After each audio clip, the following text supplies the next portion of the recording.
Bab akhir dari cerita istri untuk sang mafia. Bab 101. Singaku, ku mohon jangan menangis.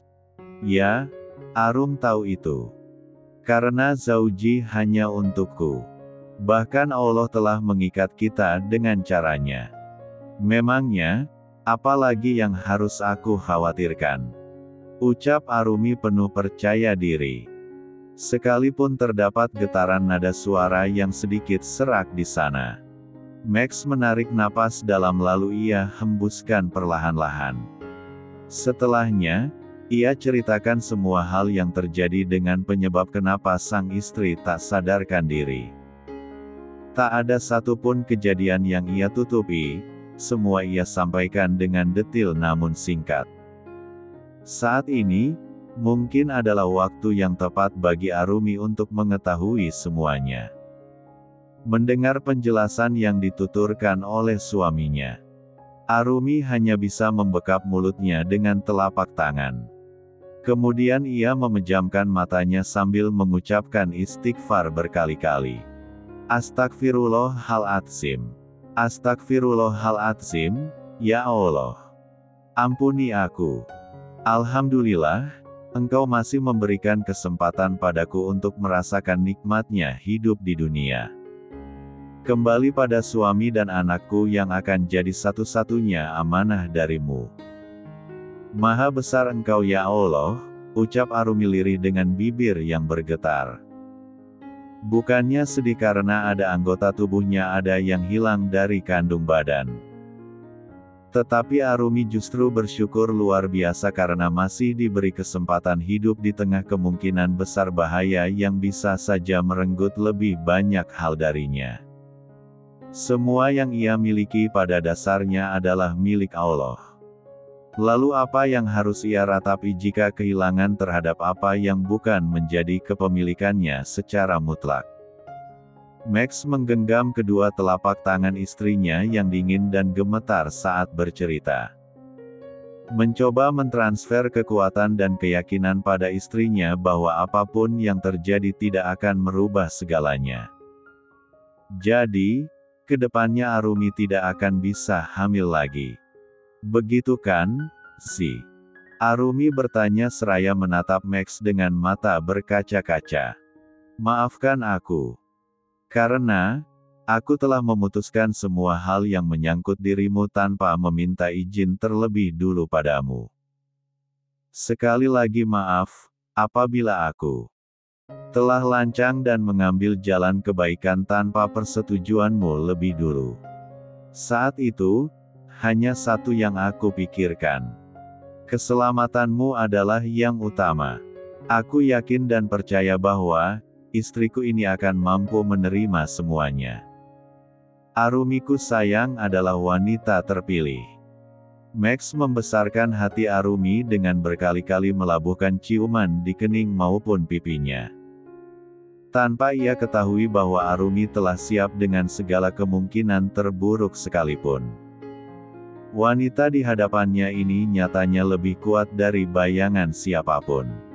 Si, apa kamu lupa bahwa apapun yang menyangkut Arumi adalah tanggung jawabmu sepenuhnya? Bahwa apapun keputusan yang mengandung unsur syar'i adalah kuasa mutlak di atas Arumi. Karena itulah, dokter akan meminta izin darimu. Max menghela napas lega. Ia memanjatkan syukur dalam hati, karena Arumi begitu ikhlas terhadap apa yang menimpa dirinya.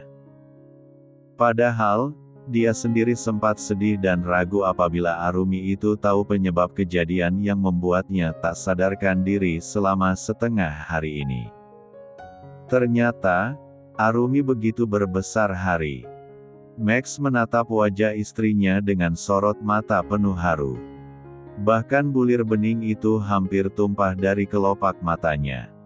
Tangannya terangkat untuk mengusap air mata di pipi wanita yang begitu ia syukuri karena telah memilikinya. Masya Allah. Entah terbuat dari apa hatimu, sayang. Kami bahkan lebih sedih dan khawatir atas apa yang terjadi padamu. Tetapi, kamu sendiri menerima ketentuan itu dengan ikhlas dan lapang dada, ucap Max dengan air mata yang pada akhirnya tumpah. Apapun yang terjadi pada Arum, pada kita adalah yang terbaik untuk dari Allah. Kita tidak boleh meratapinya apalagi protes. Justru kita harus bersyukur karena setiap sakit dan ujian akan meluruhkan dosa kita yang setinggi gunung dan sedalam lautan, lirih Arumi sambil mengusap air mata di pipinya dan juga wajah suaminya itu. Hal itu membuat Max tertawa karena malu. Malu, karena istrinya ini begitu sabar dan bijak dalam menyikapi semua takdirnya. Sini peluk. Punya istri solihah banget sih, puji Max langsung menarik tubuh lemah Arumi dan memeluknya. Kesedihan hanyalah sifat manusia. Jangan lantas duka nestapa itu menjadi alasan bagi kita untuk melupakan nikmat yang telah Allah berikan sebelum dan sesudahnya. Allah itu maha baik. Di balik kesulitan akan ada kemudahan. Di balik kesedihan Allah akan hadirkan kebahagiaan. Insya Allah. Semua itu tergantung bagaimana kita menerima dan menyikapi setiap ketentuan yang telah Allah gariskan dalam hidup kita. Akhirnya hari kepulangan Arumi dan bayinya tiba. Arumi kembali dibahagiakan dengan kedatangan anak-anak didiknya yang menjenguknya bersama orang tua mereka. Naima dan Buminah pun tak bergeser dari rumahnya. Kedua wanita beda generasi itu sangat antusias dan begitu perhatian padanya. Begitu juga dengan Max. Pria itu tak hanya fokus pada sang putra. Bahkan, waktu Max lebih banyak untuk Arumi. Karena pria itu tahu sudah begitu banyak orang yang mengurus juniornya. Max juga sadar bahwa Arumi lebih membutuhkannya di fase nifas ini. Bab 102. Abi akan menjaga kalian bertiga, ucap Max seraya menatap lekat ke dalam bola mata indah milik istrinya itu. Mereka berdua dipertemukan oleh takdir dengan cara yang di luar nalar dan tak ada satupun yang mampu menduga kapan dan bagaimana jodohmu akan Allah kirimkan. Sekali lagi, siapa yang bisa menduga kemampuan dan kuasa Allah? Jika Ia sudah berkehendak, maka terjadilah. Ana uhibuka fillah, ya zauji. Oik. Ucapan keduanya disambut oleh suara khas bayi. Arumi tertawa kecil dengan tatapan mata penuh haru dan syukur atas kebahagiaan yang telah Allah karuniakan kepadanya. Dari semua kesakitan serta kesedihan di waktu sebelumnya, Allah telah menghadirkan kisah yang luar biasa indah untuknya. Max sontak membawa sang bayi yang ia ke dalam gendongannya. Abi juga sayang sama kamu, jagoan. Jangan iri, karena Umi adalah wanita pertama yang membuat Abi jatuh cinta. Karena itulah, kamu ada di sini sekarang. Max menciumi bayinya itu gemas. 7 hari kemudian, Max mengadakan acara tasyakuran dan juga penyembelihan kambing sebagai sodagoh dan ungkapan rasa syukur atas kehadiran buah hatinya ke dunia. Max juga memberikan nama bagi putranya itu. Tepat setelah sang bayi puput pusar. Siapa namanya cah bagus ini, Le? Tanya Buminah. Namanya, Zain Ar-Rayyan, jawab Max yang memang sedang memangku putranya itu. Masya Allah. Ibu ndak bisa ngomong apa-apa lagi, Le. Anakmu tampan sekali. Perpaduan wajahmu dan juga Arumi, puji Buminah dengan mata yang basah. Wanita itu mengelap wajahnya dengan kain jarik. Tak lama ia kembali ke belakang untuk membantu. Semua hal dibantu oleh para tetangganya dan juga Pak Yai. Bahkan, pemotongan hewan agigah tersebut juga langsung dilakukan oleh sang ulama tersebut. Max membeli seekor kambing jantan yang besar dari seorang peternak. Hanya itu yang ia mampu, maka itulah yang Max berikan kepada para tetangganya sebagai sedekah. Sebagian besar warga desa tahu mengenai hukum akikah dari sang ulama. Karenanya tidak ada tetangga yang julid ketika Max hanya menyembelih satu kambing saja. Bukankah sedekah tidak ada patokannya? Bahkan hewan untuk kurban sekalipun. Install. Bagaimana Max dan Arumi tidak banyak-banyak bersyukur. Mereka tinggal di lingkungan yang paham agama. Lingkungan yang baik untuk perkembangan putranya kelak. Arum mau ketemu Paman Mustafa. Beliau pasti ikut bahagia. Tolong usahakan, Si. Mintalah bantuan pada Pak Yai, pinta Arumi yang tiba-tiba membuat Max merasa teramat bersalah. Singkat cerita, Max mengutarakan maksudnya pada sang ulama. Pak Yai dengan sigap menurunkan para anak muridnya. Banyak donatur dari yayasan di mana Arumi mengajar juga mengeluarkan biaya untuk penjemputan. Dalam hitungan hari, Arumi kembali berkumpul dengan sang paman. Walaupun keadaan pria itu sudah semakin lemah. Karena orang suruhan Max yang mengawasinya entah kemana. Selama berbulan-bulan Mustafa hidup dari belas kasihan para warga. Lengkap sudah kebahagiaan Arumi saat ini. Tak ada kebahagiaan selain kebersamaan. Tak ada makna melebihi cinta selain perasaan yang tulus ikhlas menerima setiap keadaan. Alhamdulillah. Wa syukurillah. Masya Allah, tabarakallah. Allahu Akbar. Tak ada ucapan yang lebih indah selain kalimat thayyibah. Puja dan puji Allah atas segala nikmat dan karunia-Nya. Setiap masalah adalah tempaan bagi kita agar lebih kuat dan bijaksana. Setiap kejadian adalah pelajaran yang bisa kita petik hikmahnya. Setiap luka dan kesakitan adalah pengalaman yang akan menyadarkan. Bahagia itu mutlak milik hamba yang selalu bersabar. Cinta, setidaknya jangan sampai membuat kita buta. Apalagi lupa kepada Sang Pencipta rasa itu yang sesungguhnya. Semoga ada pelajaran yang bisa diambil serta hikmah yang bisa diraih. Dari setiap kisah yang terjalin dari penuh lika-liku kehidupan. Max tiba-tiba memikirkan sesuatu. Ia menyesali ketika dulu waktu memiliki banyak harta akan tetapi ia dengan mudah menghamburkannya. Kedua mata Max menerawang. Menekuri sebuah lahan yang luas di tengah-tengah desa. Semoga, suatu saat nanti aku bisa membeli lahan ini dan membangun pesantren di atasnya.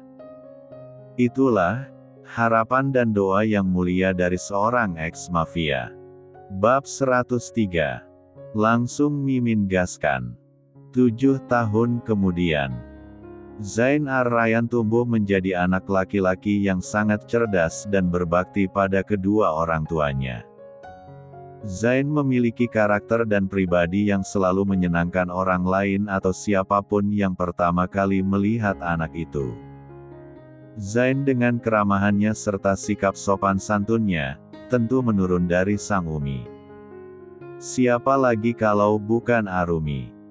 Wanita solihah yang istiqomah bercadar itu berhasil mendidik anaknya menjadi laki-laki beriman meski di usianya yang masih kecil. Hanya saja, Arumi sedikit memanjakan Zain. Wanita itu juga selalu melarang anak laki-lakinya melakukan ini dan itu, terutama hal atau kegiatan yang baginya dapat mendatangkan bahaya. Arumi sangat posesif dan ekstra protektif terhadap putranya. Hingga Max suaminya tidak ia izinkan untuk mengajarkan Zain bela diri apalagi cara menggunakan senjata. Apapun itu jenisnya. Bagi Arumi, Zain tidak membutuhkan itu semua. Putranya tinggal di lingkungan yang baik dan tidak akan bertemu dengan orang-orang jahat. Arumi lebih memilih menitipkan keselamatan putranya pada Sang Khalik. Ia percaya, Allah yang Maha Kuasa akan menjaga putranya. Hari ini, Zain Ar-Rayyan yang memiliki senyum semanis Arumi dan cahaya mata setegas Max, berlari kecil melewati pekarangan rumahnya. Anak itu berlari sambil mengucapkan salam. Assalamualaikum Umi. Zain melepaskan sepatunya kemudian meletakkannya di tempat yang seharusnya. Lalu ia meletakkan juga tasnya di meja belajarnya yang berada dekat ruang tamu. Setelahnya, Zain kembali berlari di dalam rumahnya menuju bagian belakang. Ia menduga sang Umi, wanita yang telah melahirkannya itu ada di sana seperti biasa. Benar saja, Arumi terlihat sedang memberi makan unggas-unggas yang ia ternak. Ada ayam, bebek dan juga ikan mas.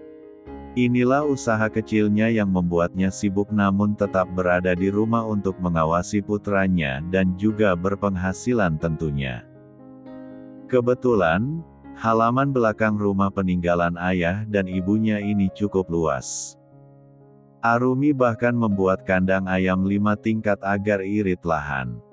Umi, Zain udah beri salam dari tadi, cebik bocah tampan itu dengan alis hitam yang membingkai wajah menawannya.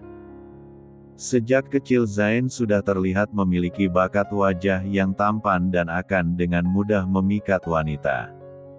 Waalaikumsalam, sayangnya Umi. Umi dengar kok, udah dijawab juga. Maaf, Umi tanggung lagi kasih makan ikan. Makanya tidak menjemput kamu ke depan, ucap Arumi lembut, memberikan alasan agar putranya tak lagi merajuk. Memangnya, Abi mana? Kamu pulang sama Abi kan? Cecar Arumi setelah putranya itu mencium punggung tangan dan juga pipinya. Abi ndak ada jemput, Zain Umi. Makanya Zain pulang sendiri. Tadi sih, Pakde Semar ngajakin bareng tapi Zain ndak mau. Pakde kan mau jualan di pasar. Zain pun memberikan alasan panjang lebar kenapa dia pulang sekolah sendirian. Astagfirullah. Loh, Abi kamu kemana? Tadi kan udah Umi suruh jalan jemput kamu. Kok bisa kalian gak ketemu? Heran Arumi dengan alis yang saling bertaut. Wajah itu sama sekali tidak berubah meski sudah memiliki satu putra. Arumi tetap cantik meskipun semakin dewasa. Ya Allah. Abi kemana dong, Mi? Jika Abi kenapa-kenapa di tengah jalan gimana? Kedua mata Zain sudah berkaca-kaca di saat anak itu memikirkan kemungkinan terburuk yang terjadi pada abinya. Sayang jangan nangis dong. Kita berhusnuzon saja kepada Allah. Semoga Abi baik-baik saja. Biar, Umi telepon dulu ya.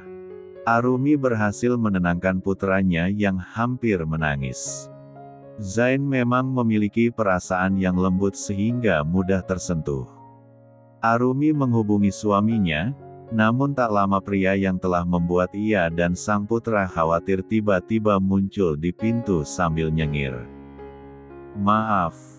Tadi Abi ketemu Pak Yai, terus kita ngobrol lupa deh jemput Zain.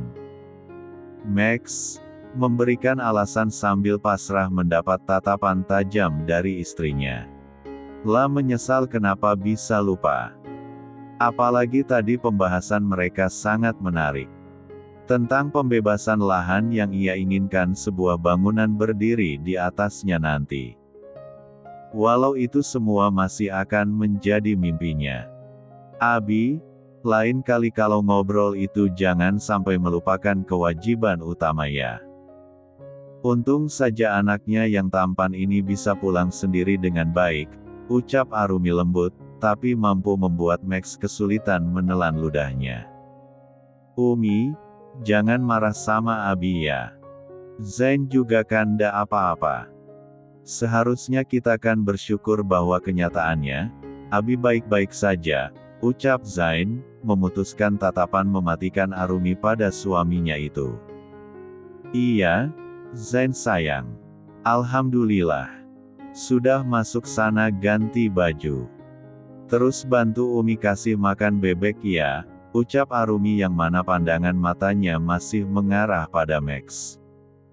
Biar Abi saja yang kerjakan, Mi. Zain biar murojaah saja. Iya kan, nak? Kamu lanjut murojaah saja ya. Ingat nanti sore kamu setor hafalan ke Umi. Max langsung mengambil pakan bebek kemudian beralih ke kandang unggas itu. Arumi hanya tersenyum melihat tingkah suaminya. Max akan libur jika sang ulama tidak ada tugas mengisi kajian. Terlihat seorang anak perempuan dengan seragam taman kanak-kanak berlari di tengah jalan. Dua orang pengawal nampak kesulitan mengejar langkah dari kaki kecilnya yang begitu cekatan. Anak perempuan yang dikuncir kuda itu dengan tenang menyeberang jalan raya yang nampak ramai dengan kendaraan bermotor. Larinya sudah jauh.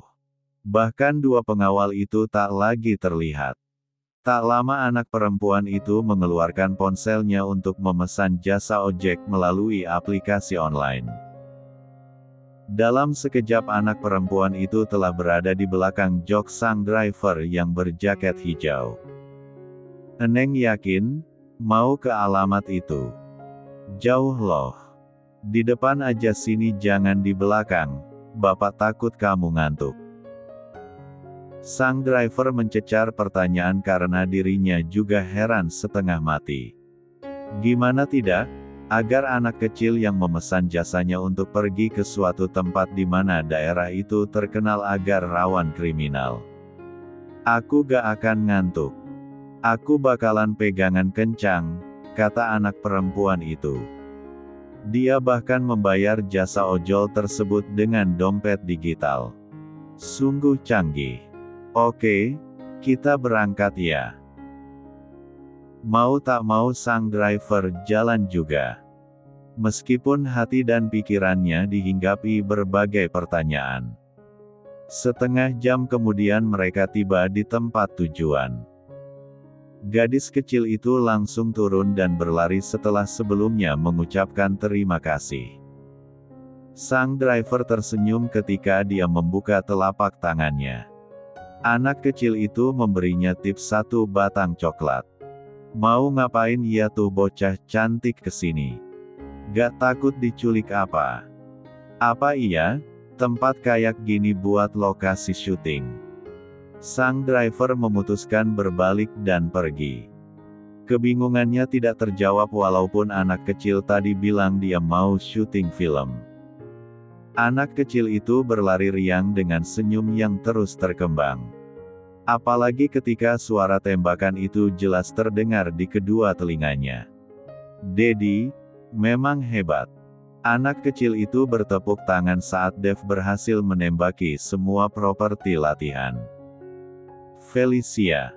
Tak ayal Dev kaget setengah mati ketika ia melihat penampakan putrinya di tempat latihan rahasianya. Ajarkan Feli menembak. Feli mau jadi mafia. Sekian ceritanya dan terima kasih Mimin ucapkan. Assalamualaikum.